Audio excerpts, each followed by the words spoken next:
There are certain moments in your life where everything starts to fall apart at once, and you don't really realize it until later that that was the exact moment things were starting to shift. This episode is one of those stories. Simone is someone I've known since high school. We originally bonded over beauty, and like a lot of people, life took us in completely different directions after that. I didn't expect our paths to cross again in the way that they did.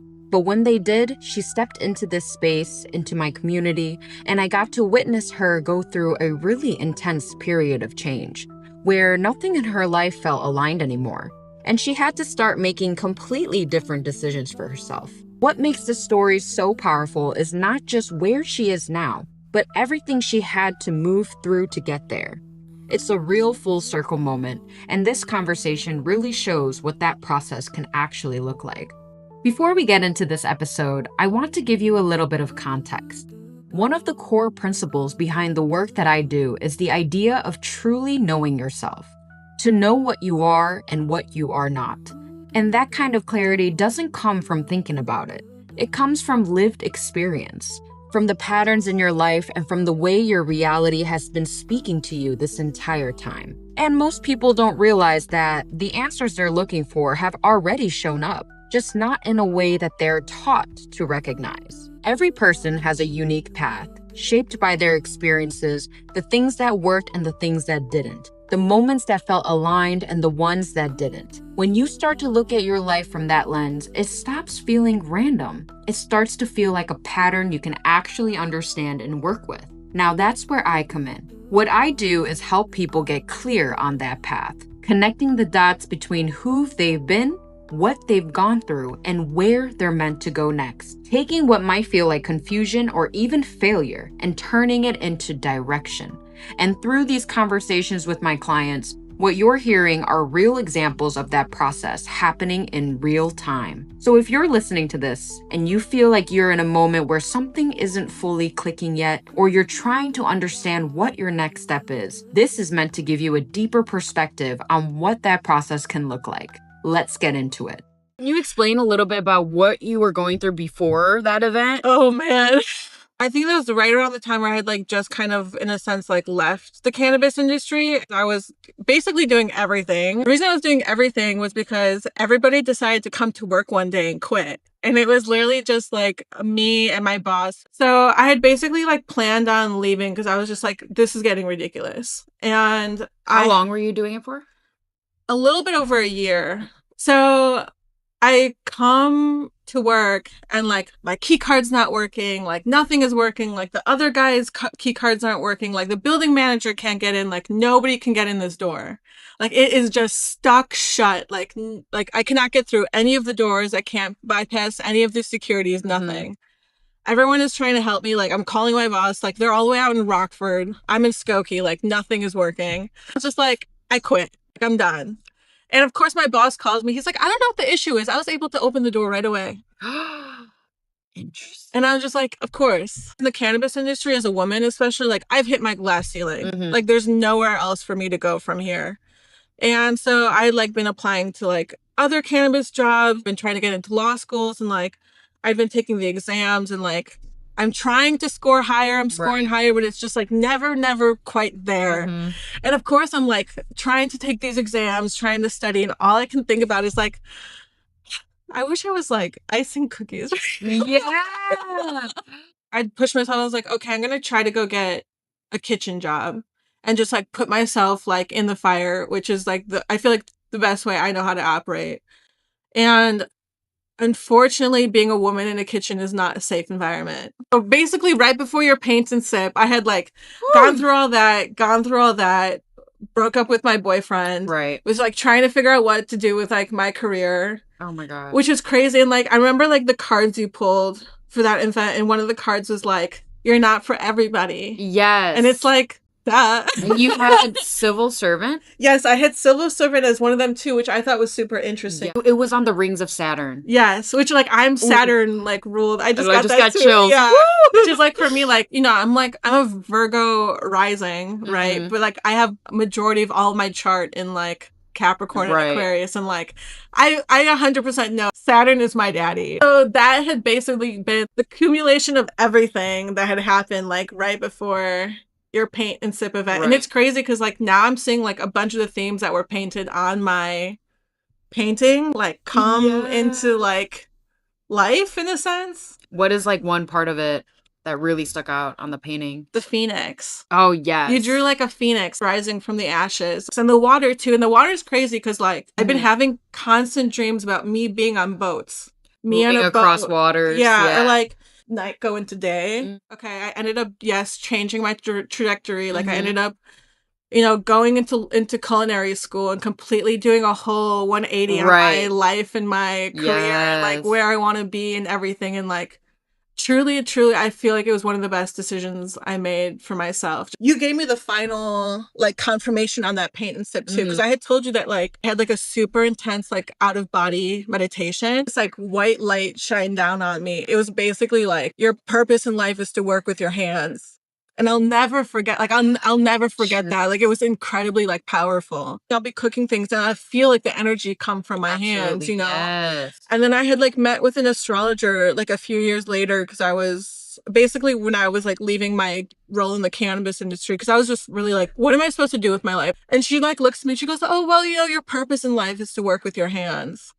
And then again, on the paint and sip, I remember you were like, oh yeah, your purpose in life is to work with your hands. 3 times. I'm like, it's not for fun anymore. Like, it's not funny. I was just like, okay, like I have to like really take this message and like run with it. Me being alive in my life and like everything that happens is like the energy and the creation of like all of my ancestors combined. I remember I was like making like potato pancakes, you know, like, and that's like truly like my like home food, like food I grew up making. And like the thing that was so funny was like I made these potato pancakes for the breakfast service for the public. And literally it was so funny. They were gone in like 2 seconds. Like we could not keep up with like how many people were eating. Civil servant.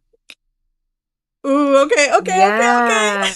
You know, I don't understand. Like, I never taught myself this stuff with cooking, but it's like my body just, like, my hands, like, my soul just knows what to do. In Korean cooking, we have something called 손맛, which is, direct translation is like hand taste. Okay, I researched this. That kind of helped connect the dots for me because bacteria that we carry in our hands, like our natural hand bacteria, is actually like good for us. And when you cook and when you use your hands and you apply that natural bacteria, it creates an immune response in the body that like protects you. Okay, I didn't know the details of that. Yes. So that's why I always say like that cooking and that touching with your hands is like incredibly important because it works as like a barrier to protect us, like immune wise as well. When we say that it's like our grandma's 손맛, you can taste her hands like in the food. And so one time, like, my grandma was feeling under the weather, so my grandpa took over the kimchi job. My grandpa's the one that put it on the leaves. And I ate it, and I was like, Grandma, did you make this? And she was like, no, actually, Grandpa did. And I was like, yeah, because it doesn't taste like you. Food and cooking, like, my whole life has been so incredibly intuitive for me. It's just funny because, like, in culinary school, they're trying to tell us, like, oh, you know, be intuitive with your food, be intuitive. And every time I think, I'm like, how many of these people actually know what it means to be intuitive with your food? So like being around other girls and other women and like being a leader for other women and showing like, hey, I go through the hard stuff to teach you like that you don't have to go through it either and that I'm here for you and that we're supportive and like just creating these like feminine groups and just like I feel like I've kind of been like the annotated like queen of the, you know, the little of all the girls like at school. Like they know that like they call me like kitchen mom. Love that. You know that you give such mom energy too. Like civil servant, Virgo energy, taking care of people. It's like almost like you can see what they need without them ever saying anything. Exactly. It's like I definitely feel as though I've like leveled up 100% because it's like now it's like all of a sudden I can like see auras and I've never been able to like see auras like that before and just like the messages too and like connecting with my ancestors has just become like way more clear and like just like and it's funny because I was like thanking my ancestors for just like protecting me and guiding me and everything and I remember like one of like my guardian angels for sure is my mom's brother. Like I've always felt his like energy around.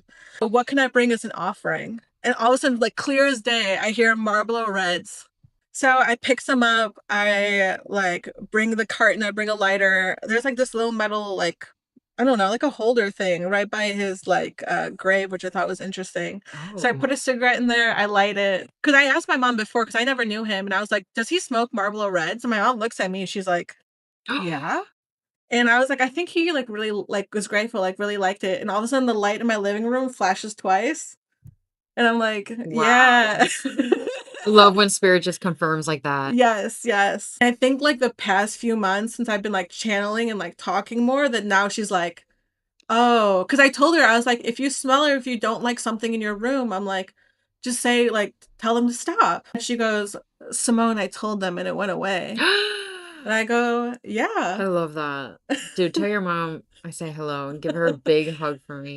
She's been asking about it. She's like, I feel like I need to see Christine. And I'm like, that's weird because Christine said she felt like she needed to see you. Yes! This is like for the first time in my life where I've like listened, really like done the work.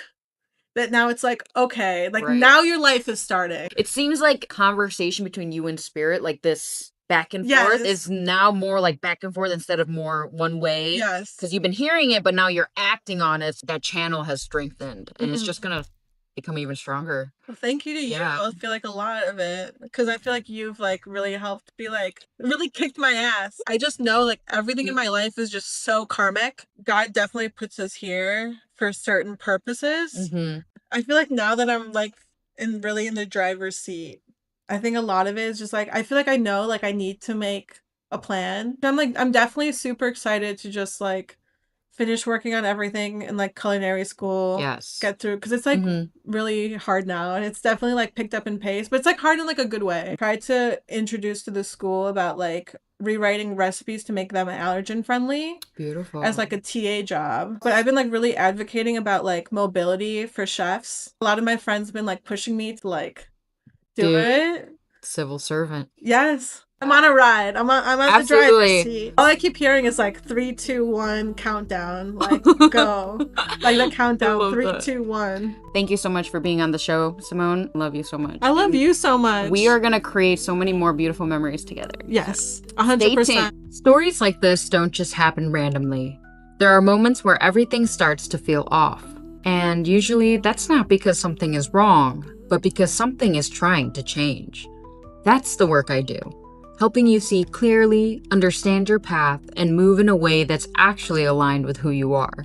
So if you feel like you're in that space right now, where something isn't fully clicking yet, that is exactly the kind of work I guide through, both online and in person. And if you want to experience it for yourself, I offer private readings, and for the psychic nail experience, you can DM me on Instagram.